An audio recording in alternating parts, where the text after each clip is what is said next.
truth with assault. Synchronization. Swift and resolute.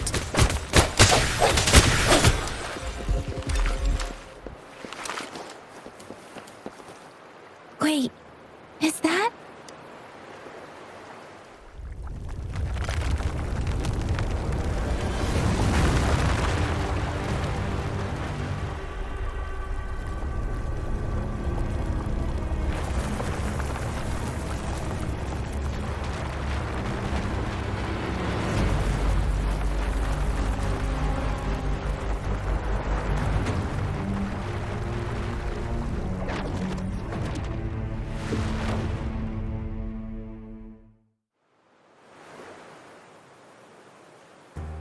Overthrax's towering statue, built from repurposed weapons and debris, has long loomed over Jinzhou as a foreboding symbol of our ongoing struggle.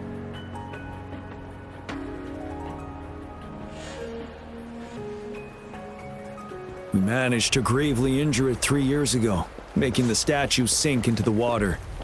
And now it just resurfaced. Our enemy must be eager to strike. The Vanguard base is right up ahead. Let's hurry over.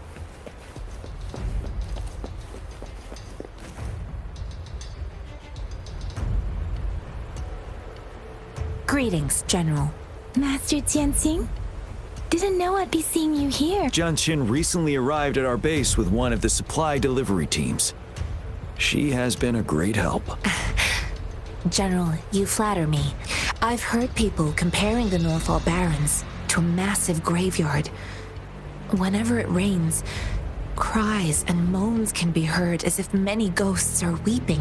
Master once told me, life and death should follow a natural course. The heavens and the earth form a vast chamber where spirits freely depart and return. Countless brave souls have been trapped here by the evil powers of Overthrax. I want to help set them free. Please follow me. Our main goal is to contain the reviving Threnodian, but we must beware of the tacit discords too. They have shown unpredictability in every past battle. The Academy determined they were not native to the Northall Barrens, and instead had been conjured by a mysterious power. After analyzing their behavior, I believe the source of said power is none other than that statue. While the Overthrax is still weakened, we must seize the opportunity to act. With looming danger from the continued onsets of TD outbreaks and many of our units injured and unable to fight, it is crucial to plan our attack wisely. Please, join me in mapping out the strategic plans.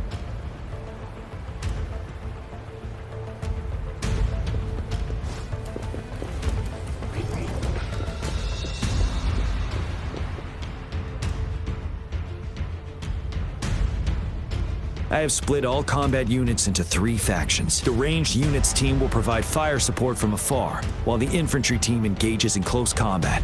We have the special task force of Rover, Yang, Jianxin, and me. Allow me to introduce Kong Lin, leader of the ranged units team, and this is Yue Hui. He's in charge of the infantry team. This is a topographical map of the Northall Barrens. The Overthrax's power limits our reach. Outrider scouts can't go beyond the Northall Barrens and Valley Junction. The deepest we ventured was 3 years ago, when we discovered the suspended ruins in its hinterland.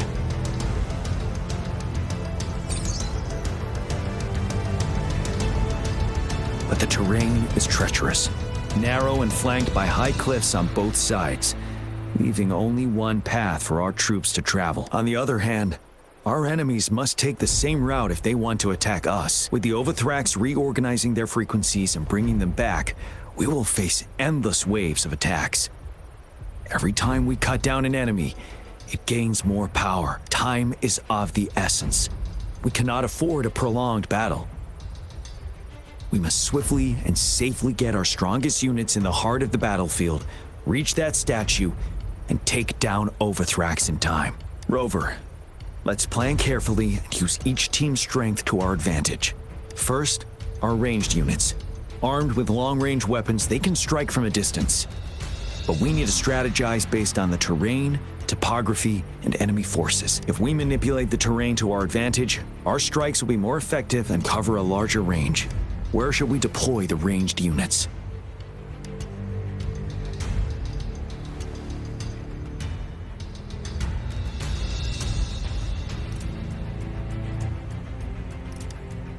Deploying our ranged units high above the valleys in advance.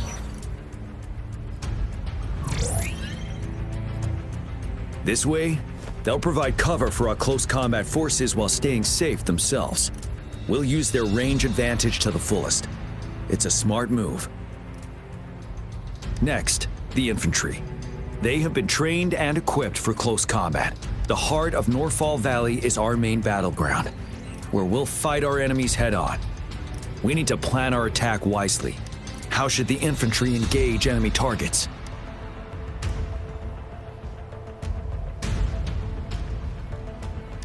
We could divert some forces to flank the enemy, disrupting their formation and gaining an edge.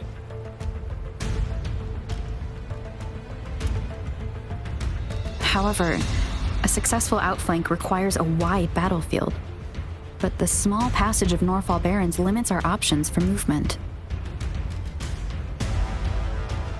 And we can't predict everything that will happen on the battlefield. Our diversion could leave our front line vulnerable. It may not be the best strategy. How should the infantry engage enemy targets?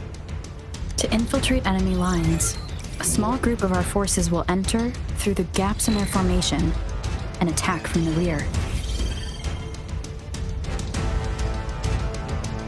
This maneuver takes time and requires caution to avoid detection, particularly in a valley where evasion is difficult.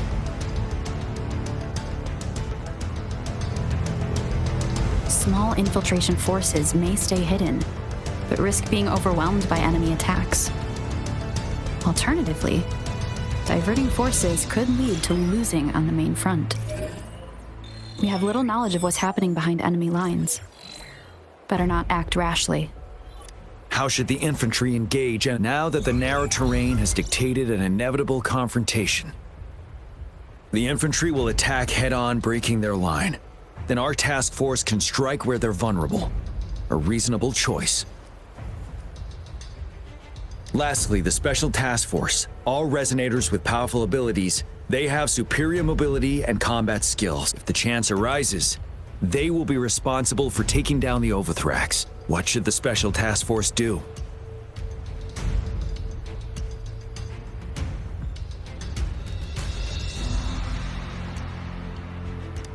We'll join our effort to break through their defenses and crush their source of power. This is the only way to completely rout the enemies. It's a risky, but necessary move under our current circumstances. Thank you, Rover. The battle plan is clear. I will now recap our plan. Konglin, your team will take the cliffs for fire support. Yuehui, your team will charge enemy lines to pave way for the Special Task Force. Yes, sir! And I'll join Rover, Yang Yang, and Jian Xin to create an opening for our main forces and take down the Threnodian.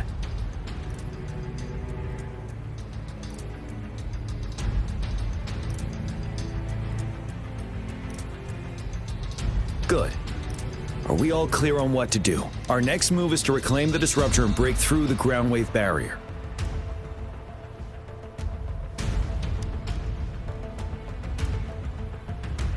Rover, do you see that iridescent veil? That's the ground wave barrier.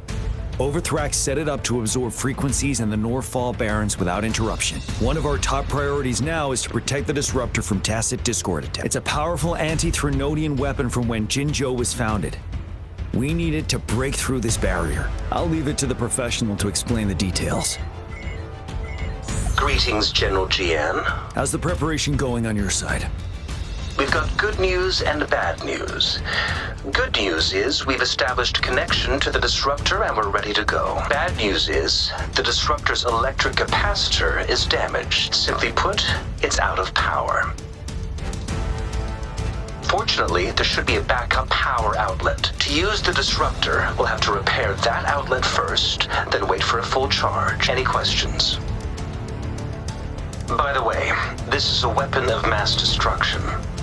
The capital would want strict control over its use, I assume. Will they really approve our application? Magistrate and I have it covered. Trust me. All right. We'll be waiting for the green light. Lastly, we've got more bad news. Baija, please fill us in. Yes. Rover, I am currently monitoring the tacit discord attacks from the Academy to design a safer route for you. We just received word from our soldiers at the emplacement. A large number of tacit discords are targeting the disruptor, and our troops are doing their best to defend it. The disruptor has been surrounded by the tacit discords, with more of them slowly closing in. After we recapture the nearby emplacement, it will take some more time for the disruptor to recharge. You may need to hold out a little longer. I'll send you the coordinates of the disruptor and its backup energy port. We wish you the best of luck. I trust we all understand the situation now.